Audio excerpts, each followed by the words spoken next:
What are the challenges and opportunities of living out Christian faith today? And Andy, your work around secular age really gets at this in a particular way. So I'd love for you to reflect on how does your thinking about secular age help you frame this challenge for us?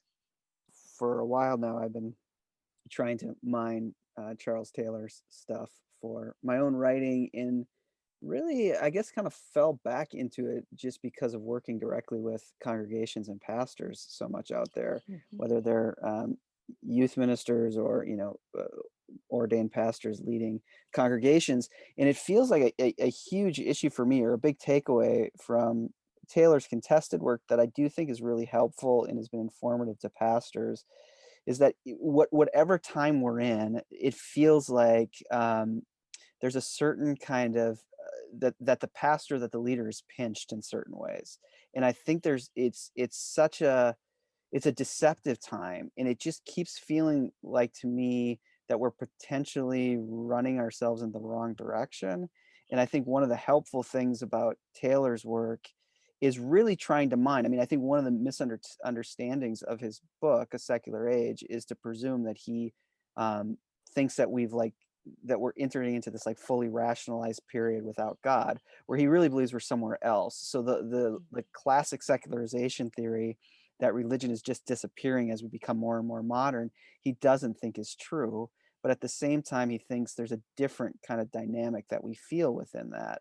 And I guess what is helpful for me about the whole process, or what I'm experiencing so much with pastors on the ground, is that they're feeling often something deeper than they can name, and it almost always gets Mhm. interpreted as what Taylor would call a secular two issue, which is a kind of institutional weakening, a loss of people participating. That seems to be whatever existential discontent they feel, or just this kind of sense that something is more difficult than they thought, or there's something at stake here. It almost always gets kind of shifted back into the necessity to take vulnerable institutions or religious spaces that are losing ground over and against secular spaces, and win space back. And I think this ends up putting just a ton of pressure on pastors, that somehow against these outside forces, whether it's youth sports on Sunday, and hockey, or whether it's just kind of the malaise of people being too busy, or now you're inside of a pandemic, that somehow within yourself and within your own talent, or within the budget that your church doesn't have or something, you need to find a way to accrue the resources, to build the resources, to create the resources, to win people back to something, at least their interest level, that they're interested in you.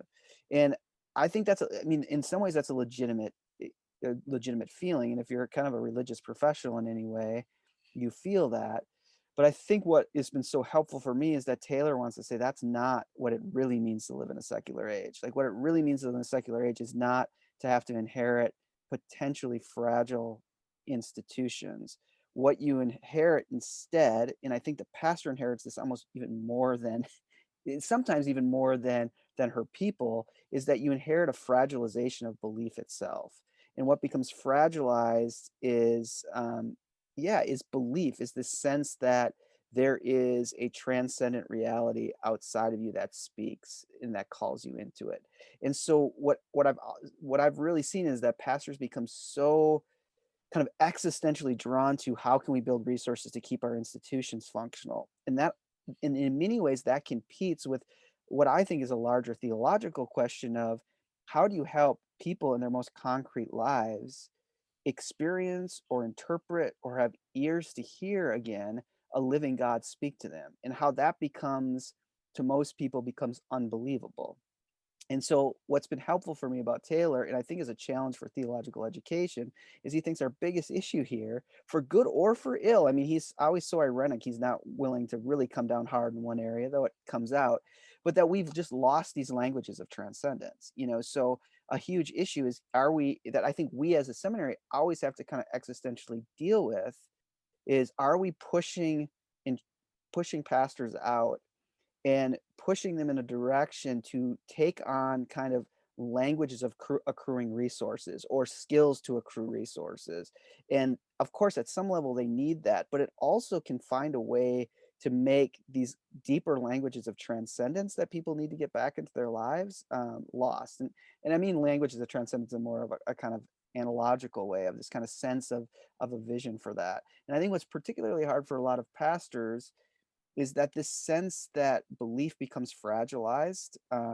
They feel it existentially within themselves. I think I've used existentially enough times now for the bingo card, but they feel it within themselves. And sometimes I think pastors will communicate like a sense of kind of disenchantment or just doubt of belief is almost embedded in their own being, sometimes more than their people's. And they have to somehow make sense of that.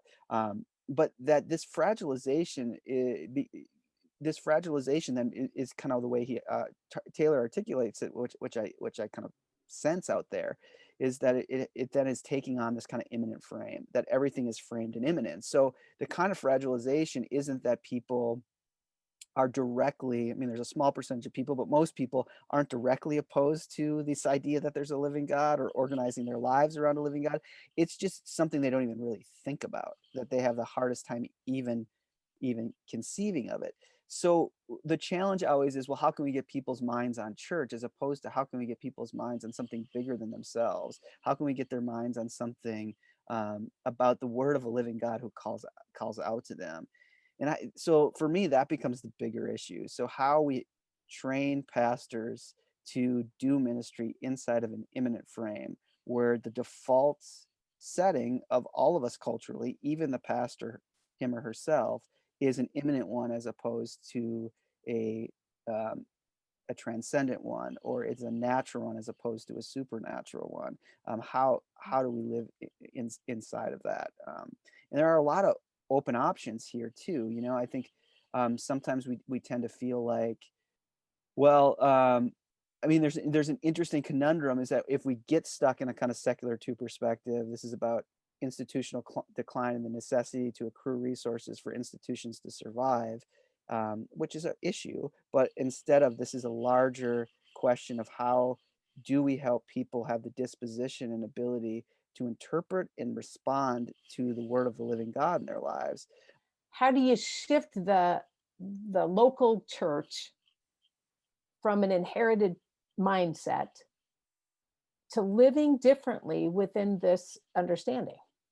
So what does this like I think mean for congregational life is this temptation that it becomes all about kind of increasing the reach of the congregation to accrue resources. So what this can have the effect of is just speeding up our lives. And so Mhm. what I mean, one of the other elements that's become more important to me of late than Charles Taylor's work is this German social theorist named Hartmut Rosa, who has this whole kind of theory of modernity that it's acceleration. And he wrote his dissertation off Taylor, and what he finds really helpful about Taylor is that for Taylor, human actions always embedded in some kind of implicit sense of what is good. And that usually is based in some kind of narrative, kind of conception of what you view as good. And what he thinks is part of what Rosa thinks is part of the problem of the late modern age is that things have accelerated and sped up so much that we tend not to have any ways of conceiving of what it means to be living well in the moment. And so living well, and we tend to think of this with our children often, is that we don't even know or we don't even give them content of what it means to live a good life. We're not sure. We don't want to impose on them what it might mean. But what we can do and what we really try very hard to do, which has all sorts of cultural issues, is that we try to give them the resources so that they can live whatever dream they want in the future.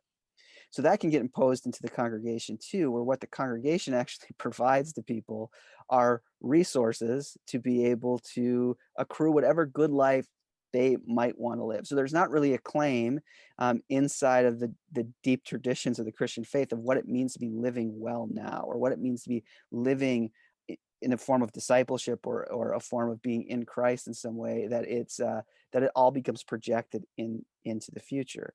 So one of the responses to this kind of acceleration, and of course for the pastor, what that does is it just leads to the potential burnout because you're just trying to go faster to get more resources to live whatever dream you want to in the future. And one of the very deep lies of this kind of late modern perspective is that you can never then get to the good life. The only way to keep having the good life is to keep pushing the goalposts out. So you're always trying to, you never get to your dream. You're always trying to get to your dream. And we Mhm. have very kind of haunting cultural, examples of people who actually got to their dream and found it very unfulfilling. And maybe one of the most significant of these is, the late 90s novelist David Foster Wallace, who basically realizes this, gets to his dream, and finds it not worth living at all, and that it actually doesn't provide anything substantive, and ends his life because of it, and other examples of that. But there then needs to be a transition from thinking of the church as a place that accrues resources, which we just got done with a grant conversation, and one of our participants threw up the Google reviews of their church, and it was showing like congregation members feeling kind of happy that congregation members went online and rated their church like they would rate like the Applebee's in town. And but the only way to rate it, especially inside the dynamics of that website, was to name what he said like the amenities the church provides. So it's very much like trying to find an Airbnb, finding a church. It provides this children's ministry. It provides this. Mhm. The preacher's really, really good. So you start to provide all those things. Well, if that's the way you go, then it causes this form of acceleration to go faster and faster, which then makes the closed realities of the imminent frame. It makes it makes a loss of transcendence happen in many ways. You're just going so fast that you can never be attentive to something bigger outside of you. So it just becomes a self-fulfilling reality. But then the response has to be the is not necessarily to slow down.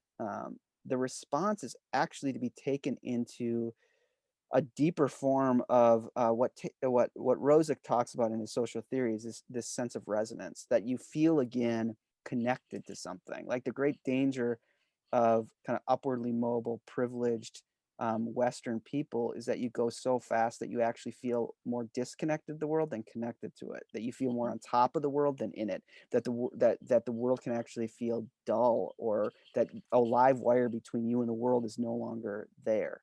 And what we I think need, or even the kind of form of ministry maybe that we want uh, pastors and other ministry leaders to lead people into, is this deeper form of resonance of being connected to something deeper. So thinking about those practices of resonance, if we want to call it that, becomes significant, like these moments of hearing narratives and stories, of learning to pray for each other, of learning to really deeply share in each other's lives, and to think of our relationships with one another not as kind of instrumental goods, but as fundamentally good in themselves, of having a sense of the good life that actually is embedded in being in the present, and all sorts of deeper kind of theological language to that. So there's a certain kind of discourse of resonance, that it is this feeling of something bigger than you that connects you. And it's not utopian in any way, that even in our experiences of art we can sometimes feel deeply moved and connected to something that makes us quite sad. Like you see a movie and you come out of it and you're sobbing, and someone says, did you like the movie? And you're like, I loved it because I felt I felt like it spoke to me. I felt like it said something to me. I felt like there was something bigger calling out to me.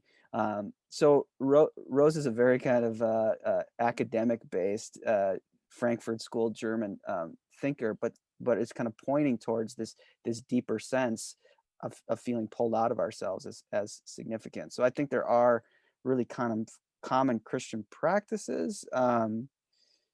That becomes central here, like teaching people to pray, and praying with people, and teaching people to narrate their experience and be able to testify to where they actually find even their unbelief fragilized. I mean, I think that's one of the things Taylor wants to get at, is we all feel fragilized, and you feel fragilized if you believe you feel your fragilized, but if you don't believe, you also feel that belief system of not believing fragilized in this kind of secular age.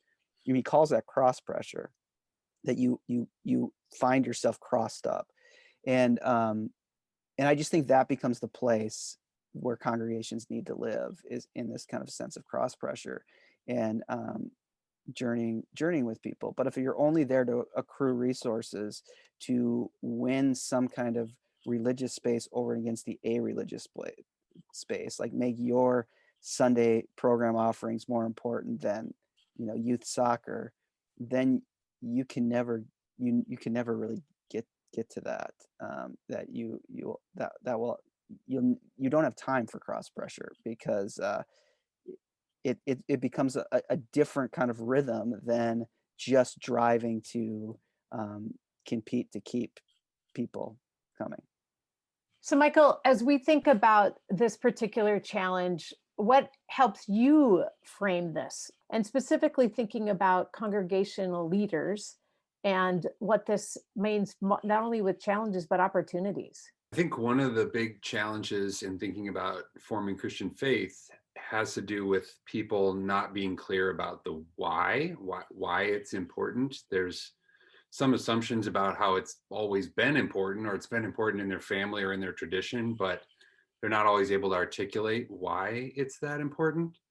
And as you asked me that question, I was thinking back to this training I was doing as part of my PhD research in Cincinnati with a group, a number of congregations, and they had an assignment to work in their groups and think about what God might be doing among their kids and their grandkids and people that they were connected to. And I was kind of wandering around the room, and one of the groups was a group of kind of baby boomer age folks, and they were having a really good conversation. I just jumped in and asked them kind of what they were talking about, and they said, well, we just realized in our conversation that none of our children go to church, even though they were all raised in the church. And I was like, oh yeah, what do you think about that, or why do you think that is? And their collective response was, well, we just are very happy that they're all really good people. Like, they're very kind, they're doing good work, they have meaningful work to do, and we're really happy about that. So then the question is sort of like, so then why would they participate in the life of the congregation? And that was just a question they couldn't answer, kind of almost like their participation as children helped them to become good people, and that was enough. So I think that's a real challenge, because at least my understanding of the gospel is not just to make folks good people, but to invite us into a different way of participating in the kingdom of God by the power of the Spirit, thanks to Jesus Christ. So what is the why? Why does this really matter? Not only for people to participate in church, but to engage in following Jesus at all. I think that's hard for people to name. And I think because it's hard for them to name, they sometimes don't know what's at stake, or they're confused about what's at stake, if anything is at stake, or why it matters. And then that makes it really hard for people who are new and maybe even interested in participating in congregational life. If the folks who are already there don't really know why they would want to be there, the new people would be there, then that's not very compelling or invitational. So I think that's a big struggle. One of the grant participants is in a college ministry Mm. and said his interest in wanting to be a part of this grant was because he sees the young people that he's working with really care about what a good life entails. We're going to care for the earth. We're going to have equality. There's a particularity to that good life. The church, the inherited church, and the way they've been instructed in faith has not tied together Mm. the God of the universe, the creator, to this imagination around what it means to live well, to live good in this time. In my class I'm teaching right now on new missional ministries, one of the assignments is for students to interview someone who identifies as a nun, an unaffiliated, religiously unaffiliated person. And one of the themes that came through those interviews this last week was that the folks who identify as nun or something like that really want the religious people to know. One of the questions is, what would you like the religious people to know? And they really want them to know that they're good people, that they're not bad people because they don't believe the Christian gospel or some other religious perspective. And I think that's fascinating, that even though we have a difference, I really want to make sure that you know that I'm a good person. What is behind that, and what's driving that? I think there's some connection there. So one of the things that we acknowledge is the acceleration of our time and how playing the acceleration game, we don't win. One of the pieces that I'm particularly interested in the work that I'm doing around this is what's the role of both practices and kind of decoupling practices from programs, but also grounding and acknowledging we live in place. We have a particular people, we have community, we have relationships that matter. Say something about that. I mean, I think place really matters, and it might seem like it matters less at the moment, given we're all staring at our screens all the time. But I think it actually probably matters even more to folks in if we can have a broader definition of place to mean wherever you're spending time with the people that you're connected to. But I do think, to kind of tie back to the earlier question, I think the why question is dramatically influenced by place. You know, why does the Christian gospel matter in this particular place, in this particular context, which we emphasize all the time with students, but it's still an extremely challenging question because the contexts are changing so quickly now. It's one thing to know you have to read your context or be aware of your context. It's a whole nother thing to be dealing with the particulars of place and the particulars of social location, which are constantly changing, and figuring out how do we be church, how do we follow Christ in the midst of a constantly changing place context. Feels really different to me to have practices that continually engaging me in my dynamic place, right? Yeah, My yeah. dynamic context than it does to be chasing the acceleration of programs, Mm. keeping up with the best program so that I can get likes on my page or I can get good reviews. Think of, for example, the practice that we use at Luther Seminary that we've done in a lot of our grant work in dwelling in the Word. When I do dwelling in the Word, whether it's with congregational leaders or with our students, place and time come up. What's on my heart now? What's happening in my community? Dirty practices and ongoing listening and opening to the spirit and each other. I Mm. feel like those things come together in a unique way that allows the dynamics to be engaged rather than overwhelming me. Practices that can engage with dynamic circumstances are are where we might find some stability, because that's partly what folks are looking for. Maybe if programs that were long lasting and could be depended upon were stability for some, and now they're not because they don't have the same impact and they need to change more often. You know, what if stability looks like assuming constantly changing dynamics, contextual dynamics, but practices that are rhythmic and familiar, that help us to engage in those changing circumstances, that could help us feel grounded and connected to God and connected to each other as we move into those changes. In my recent book, Journeying in the Wilderness, I call it, How Do We Find Dynamic Stability? It's where's the keel of the sailboat? Yeah, well, and that's really different than thinking we're just holding on until the next period of stability, circumstantial stability comes, which may not be coming. And I think that's an opportunity for congregations to help people find meaning, is Mhm. that if they can help us personally find that dynamic stability, and how does faith play into that? Where does God meet me in my worst moments and in my joyful moments? Mhm. But also, how does it help communities become communities of meaning? I think for me, the opportunity is how can we find practices that allow us to feel grounded in the midst of whatever changes come at us.